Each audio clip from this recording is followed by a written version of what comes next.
Hope you got rich in October. Now it's time for some November stocks to watch. It's the Stonk Watch on the Podcast Daily. Happy Woody Wednesday. That's Bill Landis and Jeremy Birmingham. I am Austin Ward. Stock number one, whatever the number is for Ohio State, because it's not actually Wednesday as we're standing here. What? It doesn't matter what the College Football Playoff Selection Committee said. I'm going to tell you right now, it's going to feel like I'm just omniscient. Ohio State is in playoff position. And if they win out, they're going to go to the playoff. That is true. So, yes. There we go. Yeah, I agree with that. Does it matter where they are positioned? No. No. Not now, but in December? No. No. No. Okay, we'll talk to you guys in December about the playoff then. I mean, do you think that it matters? No, I don't. That's what I'm saying. Like, I'm just trying to cover all the bases here. People expect us to talk about the CFP, man. And so, like, if we aren't at least acknowledging that it exists, we are doing a disservice to them. It does exist, and it is not important. Cannot believe they ranked insert SEC team here at number 24. It's crazy. I'm shocked. It's crazy that they put this SEC team at 5 when there's like okay, Razzie. It's weird. So, look, if it gets to a point, and man, if that becomes necessary after Rutgers, Michigan State, or Minnesota, we'll be having a lot different conversations. I promise you. Yeah. That'll be the least of your worries. Determining what help is required, where they need to land, if it matters in a head-to-head debate about somebody else, if that gets to that point, I promise we'll do a Tuesday night podcast. But I hope you understand why we're not right now, because every year I repeat the same thing, especially on week one, which is that it does not matter. We believe you're smarter than this, America, and that you should not fall prey to ESPN's predations. Yeah. It is just one point, and we don't know what the rankings are. This guy's falling prey. No. It's like just worth like sticking in your back pocket where Penn State and Notre Dame are ranked, just in case. Sure. They'll both be in the top 12. You hope so. Well, let's not make predictions because this is the Podcast Daily for Wednesday I bet morning. they're both in the top 12. Okay, great. Predations. Our stocks did amazing in October. What a We month. just got so Loaded. incredibly rich, and we're going to do it again heading into the home stretch. Bill, stock tip number one. This is a reach, but I think they are still in need of another defensive lineman to step up and just help take some snaps over the next couple of weeks so that everyone is where they need to be for the Michigan game. You know I already have all of these, right? Hero? Yeah. No, I'm taking some. No. There's still some on the table. I'm not selling them to you. They put more. Remember that time these two played soccer in here and then they bonded? They released more. They imprinted on each other? He finally played. like animals in the wild. Yeah. He played against Wisconsin. Made a great play in the fourth quarter. And he was held brutally on that play as well. He got off the block. I did that after his sack in September. That's why it was a brilliant stock. But this was like high leverage moment. All right, I'll give you that. I have no idea why he was on the field in the fourth quarter of a 7-point game with the other team near midfield and you needing to stop them. Yeah. But he showed up. And Jim Knowles said that Hero Kanu has been showing up in inside drill a lot in practice the last few weeks. I think he is a pretty stout run defender, and they can use a little bit of that.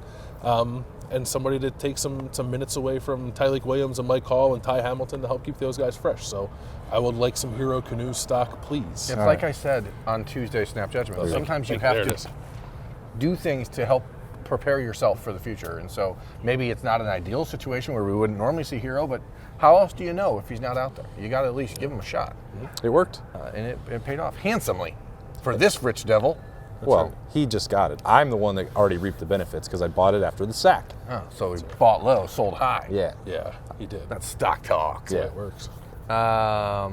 Is it? Yeah, that's right. See, this is one I think I bought all of in August, and I know it's a little bit volatile because the world of college football finance is difficult. But if you're not moving all of your chips to the table for TreVeyon Henderson right now, you're doing it wrong. If he's healthy, you saw TreVeyon Henderson and what that means for Ohio State, what he's capable of. All of the conversation about, maybe he'll come back next year. There's been that kind of talk already because this season was starting in a inauspicious way for him. If that dude is on the field in that capacity, all the stock. You're looking at a kid who would be, if he played a full season that way, being talked about in the Jahmyr Gibbs, Bijan Robinson way, and that's pretty good. High praise. Yeah. I'm going to, I never had any, and I know that the price is already going up, but I need to grab it before it gets outrageously expensive, which is Germaine Matthews.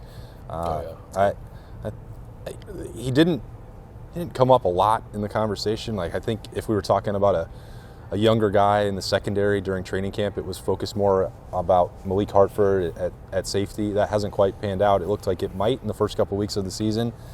But the way that Germaine Matthews has answered the challenge when Denzel Burke was out, I think changes the picture dramatically, especially in the situation that Ohio State is in now with Lathan Ransom missing a couple weeks and having some flexibility to move guys around. I mean, it's because of Jordan Hancock's skyrocketing stock that Berm has had for 2 years at least. But you've got an opportunity now where there's more depth, and it's remarkable how far it has come for Ohio State at cornerback in 1 year's time. Germaine Matthews not intimidated at all by the moment. He was in a really big one against Penn State in man-to-man coverage with a blitz going on and gets the PBU on a third down stop. He has the pick six earlier in the year, and we know the way that Ohio State's bench reacted to that, the opportunity he had in capitalizing on that play. So it's still a small sample size, even though they've been pretty eye-catching plays. There could be more. It's preferable for Ohio State if they don't have to use him, because the top three, corners, and if they get fully healthy, that may not be the situation. It's going to be November. You're going to have your depth tested, and Ohio State, I think, knows at this point that they can count on Germaine Matthews. Yeah, that's a good one. I was actually hoping I could snag that one later in this episode, so I guess not. I knew it wouldn't last. Yeah, it's a hot commodity. I think I would buy a little bit of stock in Donovan Jackson. I thought maybe he played his best game of the year against Wisconsin last weekend. There was a third down. They ran a QB sneak, and Donovan got off the ball really quickly and just it didn't block a guy, threw him back 3 yards, like a big old defensive tackle. Just got stood up and thrown away from the play, which is kind of impressive to see. But I think his run blocking has been more on point. I think he's been targeted better on some of their run plays. I think part of that has to do with what Berm mentioned on Snap Judgments on Tuesday, which was the run plays are different, and I think probably suiting Donovan and everybody else a little bit better at the moment, but his pass protection has been on point. I think he's figuring out how to play with Josh Simmons a little bit better, and I thought potentially he was going to be an All-American this year, and he has not played at that level, and nor do I think he's really there now, but I think he is playing much better than he played in the beginning of the year, when it was we knew this offensive line was going to be a work in progress, but we thought we could at least bank on the two guards playing really well. And Matt Jones, I think, has been good and solid for most of the year. Donovan Jackson was a little bit of a slow starter, but I do feel like he's finding his stride right now, which is a good time to do it, so I'll take some of that stock. I'm kind of torn right now between picking up a different offensive line stock because maybe it won't be there later, or taking a defensive line stock. But I have one for each, and they're both also coupled with a BP. What? Yeah. What is he doing here? What show is this? Bold Prediction Stock Watch. I'll go with this one first. There was a lot of discussion in the offseason about Jack Sawyer's potential NFL departure, whether or not that would come early. First month of the year, I think that conversation was all shelved, and correctly so. I don't think so. I think Jack Sawyer's stock is way up. I'm going to buy some. He's playing extremely well in the last month. And I think he's playing himself again into the conversation of a guy who's an early departure for the NFL. And maybe not first-round pick or second-round pick, but I think that his size and athleticism and just the ability that he has to hold the point of attack and make some plays on the defensive line are starting to show up in games. And I think Jack Sawyer's someone that people should be buying stock in. Jim Knowles raved about him on Tuesday, about the way that he basically made 3 tackles in a row at the goal line against Wisconsin. Those are big moments. And I think it was Andy Backstrom from Letterman Row who asked, is this a guy who you have to watch twice to understand maybe his value in a game? And I think that's a really astute observation, because we've said it all year. Jack has played well, but he just hasn't had a bunch of splash plays because it's not what he's been asked to do. But on Saturday night, you saw what he was able to do in moments where he was really needed. And I think that will carry over into the next couple of weeks. And I think Jack Sawyer is moving himself back up, not just on the stocks, but also in NFL conversations. And he may actually now have a decision to make that he maybe didn't 4 weeks ago. If you think it's still not first or second round, I think the NFL's the NFL, and people want to get there. Sure. All right. And especially when you come in here as a 5-star, you have expectations. I think if you can get to the NFL as a 3rd-round pick or a 4th-round pick, you still do it. Yeah, but can you get a free truck? Probably. Yeah, I think he'd make I bet he can. I bet they're going to offer him a pretty nice NIL. I'm just deal to saying. stay. I think the conversation is at least back on the table. Yeah. You can get a free big truck? The big truck. He can get the biggest truck imaginable. I bet Please. Mark Wahlberg Chevy would still offer him a truck. He's a Reichert man. All Say right. hi to your mother for me. Hey, you're a truck, right? What's that all about? Hey, you're a truck, right? This guy doesn't even watch local commercials. Doesn't know. I don't know. I know that Mark Wahlberg sketch from Saturday Night Live. It's hilarious. Of course. Say hello to your mother for me. You're a chicken, right? You bark. Say hello to your mother for me. Stock down. Ohio State special teams. This is where I need my soundboard. Womp womp womp. I just don't get it. And if you're tired of me saying it, just fast forward for 2 minutes because I'm at my wit's end about it. Just wait till Saturday, buddy. And especially in a week like this, it's nonsense that I have to say, gosh, Ohio State, well, they're not going to have their offense stopped. The defense is going to hold them to 2 field goals. But my God, look out because Rutgers might score 3 times on special teams. Why do I feel this way? I don't want to. It's every week it's something new and different and silly. And you think, well, maybe that's an overreaction to one 35-yard punt return. Is it?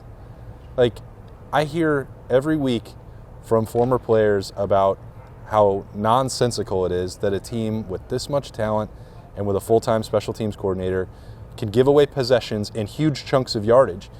Ohio State's not allowed a 40-yard play all season, and they nearly gave up 40 on one punt return on Saturday. Like, you're going to celebrate the defense doing that over the course of 8 games, and then the special teams like, watch this. That's out the window. We're going to give it away for you.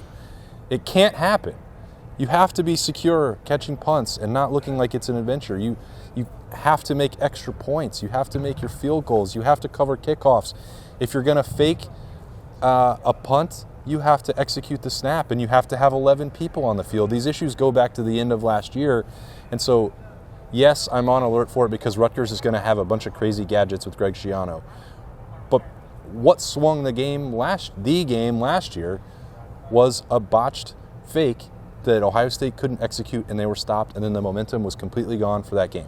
Aside from the fact that Michigan may or may not have known it was coming, they probably didn't because it looks like it was going to work. How would they know that? I don't know. It'd never been called before, unless they were. I guess they wouldn't have seen the signal for that. So maybe that's the secret. Just run and execute fakes and things that you've never actually signaled into the game before. Just line up and punt all the time. The recipe for success. But this... Can the people press play on this? Yeah.